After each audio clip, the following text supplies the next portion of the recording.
He is a perennial Pro Bowler and one of the best and all pro at his position. It is great to have on the Rich Eisen Show, courtesy of Flips with a Z, a man who's got two Z's in his last name, Kyle Juszczyk, everybody. Good to see you, Kyle. How are you, buddy?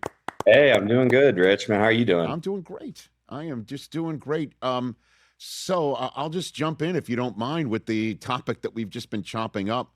Yeah. What did you think when you heard Belichick wasn't a first ballot Hall of Famer in the upcoming class, Kyle? I just honestly, I just kind of rolled my eyes. Like that's insane. Like who has a better resume?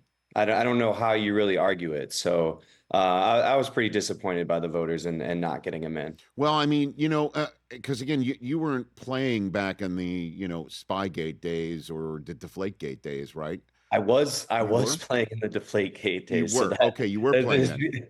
I've Okay. been around long enough that I actually was a part of that. Okay, cool. Well, I mean, at the time, though, were you sitting there thinking that this was potentially disqualifying for first ballot status, that you thought this was something that voters should keep in mind down the line, Kyle? Honestly, no.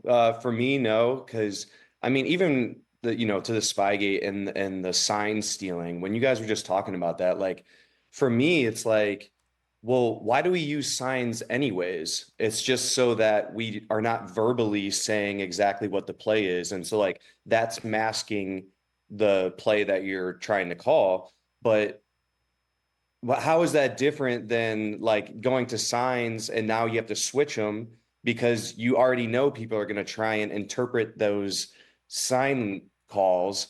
So like, how is that different than interpreting a verbal call? Do you know what I'm saying? So like, I don't really feel like that is really outside of the rules, because I mean, we're already trying to mask what we were saying out loud. So I don't know. They kind of seem the same to me, if that makes any sense. Sure, I hear you, Kyle. I'm picking up what you're putting down. So at the end of the day, um, were you texting with friends of yours, colleagues of yours about this, and you chop it up with anybody, or I no, not mean, really? yeah, some of the guys that I was with, we talked about it and we're like, I mean, I honestly, I feel like it's almost like it's a little laughable. Like everyone's like, how is that possible? Like it's just one of those things that, yeah, I mean, Bill Belichick, that is everybody assumed a surefire first ballot Hall of Famer. Like how do you do better? How do you have a better resume? I mean, 7 Super Bowls? Are you kidding me? And like, or six, or however many he had, it was. I don't know how you top that. Well, he had eight because he had two as an assistant. There you you go. know, Like, Kyle.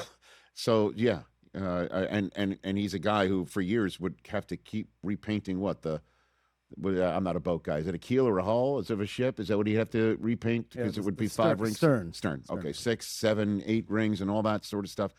And so you were drafted by Baltimore. That's right. yeah. So back in the day, were you surprised John Harbaugh is changing addresses now, Kyle? Yeah, I was. That was a big shock for me. I kind of assumed that he was entrenched there until he wanted to be done coaching. And I know how close he was with everybody there. And I kind of figured, the guys that are in charge there, they would be there until they all decided that they wanted to move on to something new. So for him to move on and go to New York, it was a big surprise. And I think I had said even before they had a head coach that I felt like the Giants had a ton of potential going forward, and that if I was a head coaching candidate, that's one of the first places I would want to go in this offseason. And now with a coach like him, like I feel like they are set up for some major success next year. Kyle Juszczyk here on the Rich Eisen Show. So how would you term the 49ers season, Kyle? What word would you use? What Harvard adjective would you use, Kyle, for this season? Man, I feel it was a successful season. That I truly feel I see it that way. Obviously, I'm going to catch flack. Someone's going to say, "How is it successful? You didn't win the Super Bowl." Yeah, well, 31 teams don't win the Super Bowl. So are we all unsuccessful? No, I don't think so. I think you're always building towards something. And I think if we're just being realistic in the season that we were headed into, we knew that we were going to have to rely on a lot of new people, a lot of young guys. We're going to have to step up and play in roles that they've never been asked to do. And it was going to be just kind of one of those seasons that we just needed to figure it out and figure out what is this team now, because the Niners, we were transitioning. We're moving from an era, where we had Brandon Ayuk and Deebo Samuel, and we had, all these offensive weapons, and we had this defense that was just perennial Pro Bowlers that were stopping everybody. And this was just a new year. And then you tacked on all the injuries. We had to find out, what era are we going into with the Niners? And I think with all the adversity that we had to deal with, and we won 12 regular season games, we won a wild card game against the defending champions. That it's hard for me not to say that wasn't a successful season. Hey, Kyle, I'll even raise you. I see you and raise you. I think it was highly successful. Highly successful. You were, I'm looking at your numbers here. 17 games started, which, by the way, is amazing on your team. Not many were able to say I've started 17 games for the 2025 San Francisco 49ers, because listen, there's injuries and there's adversity. You guys were playing for the right to host everybody in the playoffs, and obviously, and we'll get to the Seahawks in a second with you, but that was highly successful. And I'm just wondering, what you saw behind the scenes. That was it Kyle Shanahan's secret sauce? Was it just a group of guys? Because this year's success, high success, is only going to give better amounts of playing time experience to the guys who were the next men up, right? And they're going to be the guys maybe of the future there, Kyle, right? That's exactly how I see this thing. And that's what gets me so excited and fired up for the upcoming season, is that, for all the success that we had this season, all right, now let's bring back Nick Bosa, let's bring back Fred Warner, Mikael Williams, and let's add some high round draft picks. Let's add some really good free agents. And we're not scheduled to lose too much. Like, I feel like we're really just adding on, and you just added all that experience to all the young guys, like all those rookies, all those second year guys. Now they've played in a playoff game and they won in a playoff game on the road.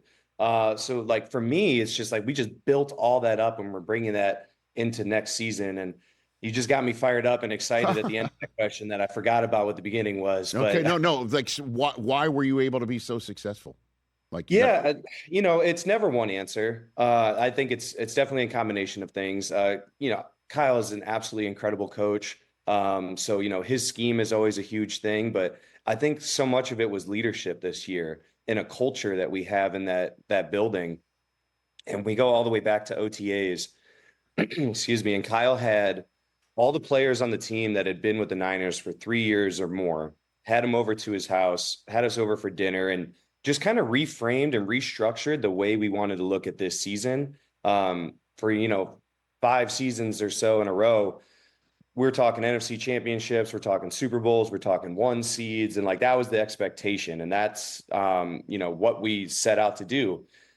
This year, he wanted to reframe that. Yes, of course, that's always going to be your goal at the end of this whole thing, but he just wanted to reframe it in that, hey, let's just get better every single week, and let's just see where we're at the end of the season. Because there really was no way to know at the beginning of the year what this team was going to be. And I think we took that perspective of, all right, let's just get better, see how the cards, lay out. And let's take a real big focus as leaders, as guys that have been here and know what our culture is.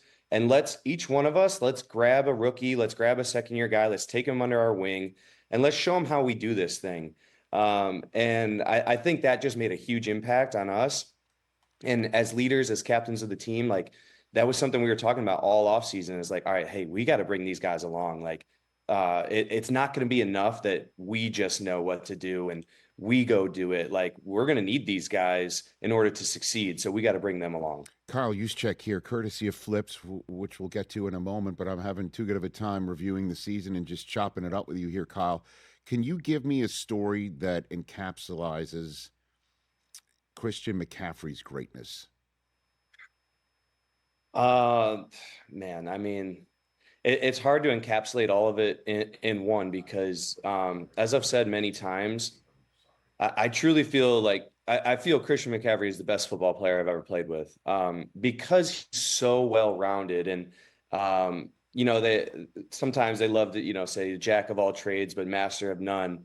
I feel like he's the master of all trades. Like, this guy can be the best runner in the league. He can be the best receiver in the league. He's incredible at pass blocking. He's incredible at what he does without the ball. And I think that's something, people are just going to gloss that over and say, yeah, whatever, that's easy. But when you have the star caliber that you do as Christian McCaffrey, like, it is so easy that when you're not getting the ball, to just take that play off. When they're faking a handoff to you, you can just kind of close over and just kind of stop. And there's backs all across the league that'll get away with it, and their coach will never say a single word to them.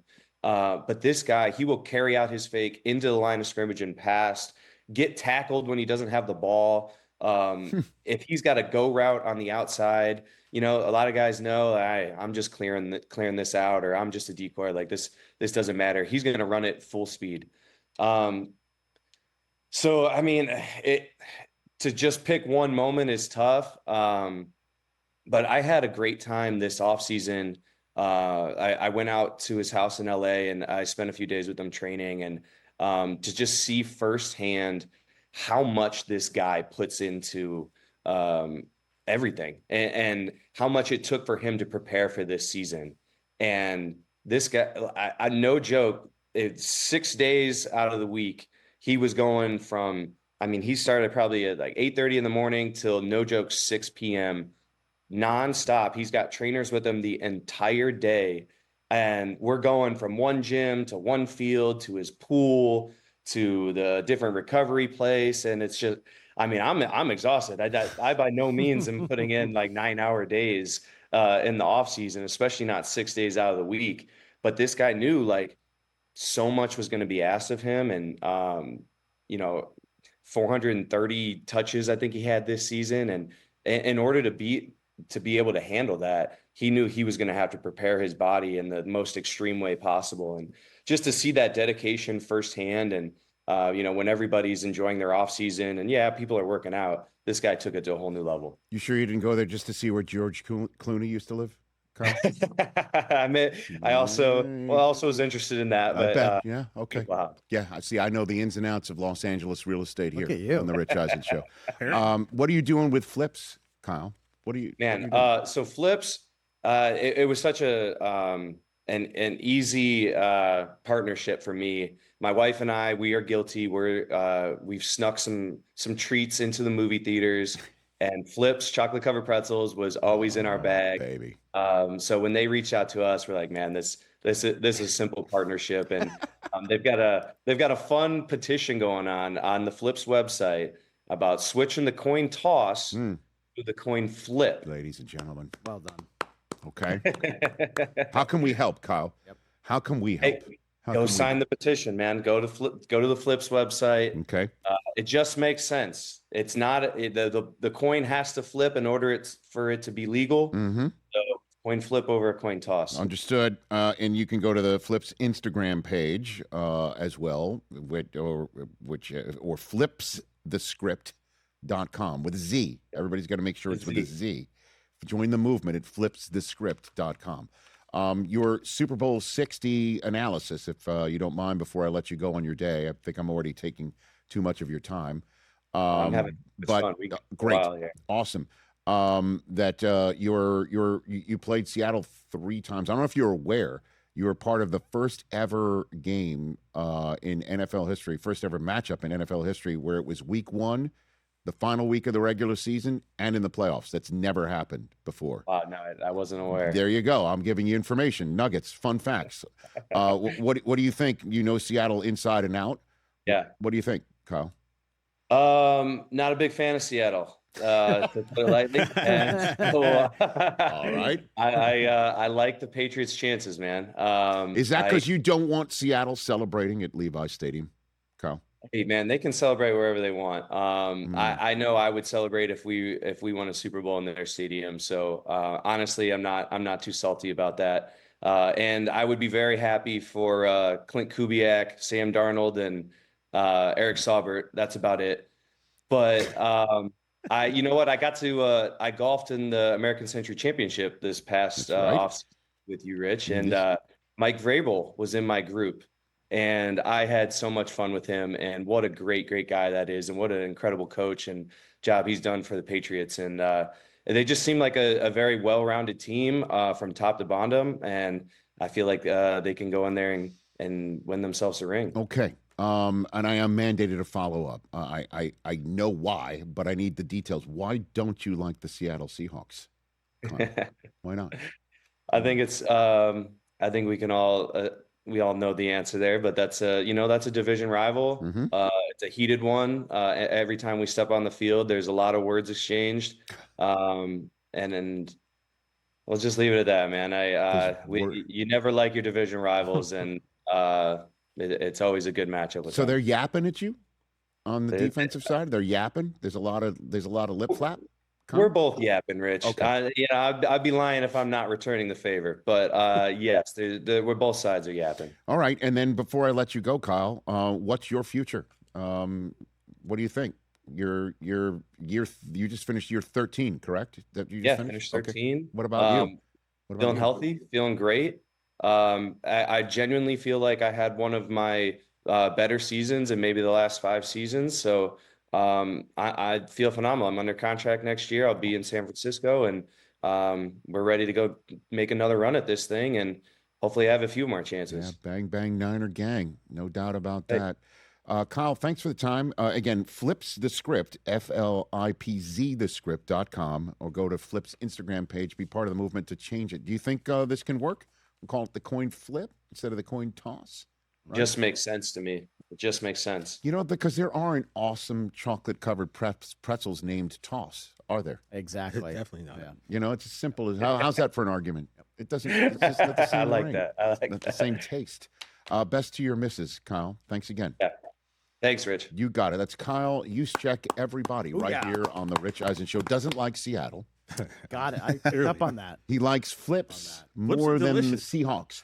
Hey, you made it all the way to the end. Thanks for that. Check us out every single day streaming live on Disney Plus and the ESPN app 12 to 3 Eastern.